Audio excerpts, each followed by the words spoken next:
इतिहास और पुराण, ये दो शब्द इस्तेमाल किए गए। शतपथ ब्राह्मण में पहली बार ये शब्द का उल्लेख होता है कि इतिहास पुराण, वो दोनों साथ में इस्तेमाल होता है, इतिहास पुराण, इतिहास पुराण। अगर अब लोगों को पूछो कि इतिहास, वो बोलेंगे रामायण महाभारत, पुराण कहेंगे तो बोलेंगे 18 महापुराण। तो इनमें फर्क क्या है? लोग हमेशा पूछते हैं इसमें फर्क क्या है। तो इतिहास शब्द जो है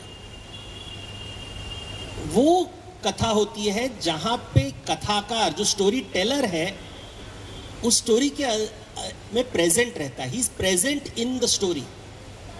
वो कहानी का एक पात्र है। यानी कि जब आप रामायण पढ़ते हो तो वाल्मीकि जी ने रामायण लिखा है और वो रामायण के भीतर एक पात्र है।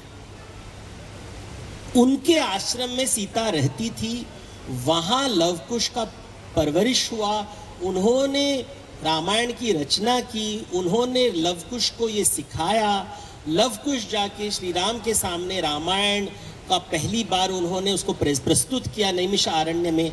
यानी कि ये रामायण कहानी के भीतर वाल्मीकि जी प्रेजेंट है, प्रस्तुत है, ही इज इनसाइड इट। इसलिए इतिहास ऐसे हुआ था।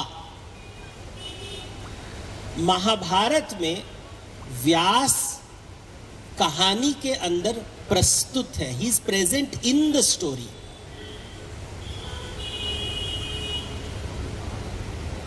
जब विचित्रवीर्य की मृत्यु होती है तो उसकी जो विधवाएं होती हैं उन्हें नियोग परंपरा से बच्चा पैदा करने के लिए व्यास को बुलाया जाता है। यानी कि व्यास महाभारत कथा के एक पात्र है। He is part of the story, he is participating in the story. वो पांडु के साथ बात कर रहे हैं, वो धृतराष्ट्र के साथ बात कर रहे हैं, वो युधिष्ठिर के साथ बात कर रहे हैं। He is present in the story. इतिहास मैं वहां प्रस्तुत था, इसलिए ये कहानी इतिहास है। लेकिन जब हम पुराण पढ़ते हैं तो पुराण में कोई प्रस्तुत नहीं रहता।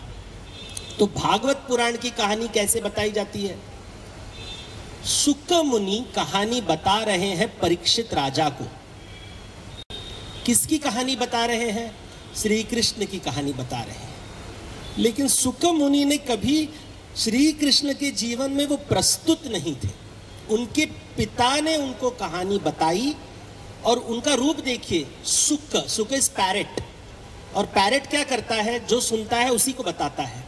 यानी कि वो अपना कुछ एडिशन नहीं करता है उसके अंदर, वो जो सुनता है वही बताता है। इसलिए शुक मुनि को शुक रूप दिया गया है कि वो जो बता रहा है बिल्कुल वही बता रहा है जो उसके पिता व्यास ने उसे बताया था। लेकिन वो कहानी के भीतर प्रस्तुत नहीं है। He is not present. जब हम विष्णु धर्मोत्तर पुराण पढ़ते हैं जो कश्मीर में लिखी गई थी, तो वहां पे कहानी बताई जाती है। जो कहानी बता रहा है, जो सुत है, जो बता रहा है, वो मार्कंडेय ऋषि। मार्कंडेय ऋषि ये कहानी बता रहे हैं। मार्कंडेय ऋषि ये कहानी बता रहे हैं। किसको बता रहे हैं? वज्रनाभि को बता रहे हैं। वज्रनाभि कौन है? श्री कृष्ण के वंशज हैं। तो वज्रनाभि को ये कहानी बताई जा रही है। क्या उन्होंने जो भी बात वो बता रहे हैं, बोल रहे मैंने नहीं देखा, मैंने सुना है, तो इसे पुराण कहेंगे। तो इतिहास और पुराण में फर्क होता है। तो ये अर्थ इनका यहां से आता है। ये संस्कृत शब्द है, हिंदी शब्द नहीं है। हिंदी में जब हम इतिहास बोलते हैं उसका अर्थ कुछ और होता है। संस्कृत में जब हम इतिहास बोलते हैं, और वो भी वैदिक संस्कृत में जब हम इस्तेमाल करते हैं, उसका अलग है। हमने केवल दो इतिहासों के बारे में सुना है, रामायण और महाभारत। लेकिन ब्राह्मण ग्रंथ, आरण्यक, बृहद्देवता, ये अनक्रमणिका है जो वेदों में होता है। उनमें कई इतिहास हैं, लेकिन वो आसानी से मिलता नहीं है किसी को, जब तक आप उसको ढूंढोगे नहीं। स्कॉलर्स को पता है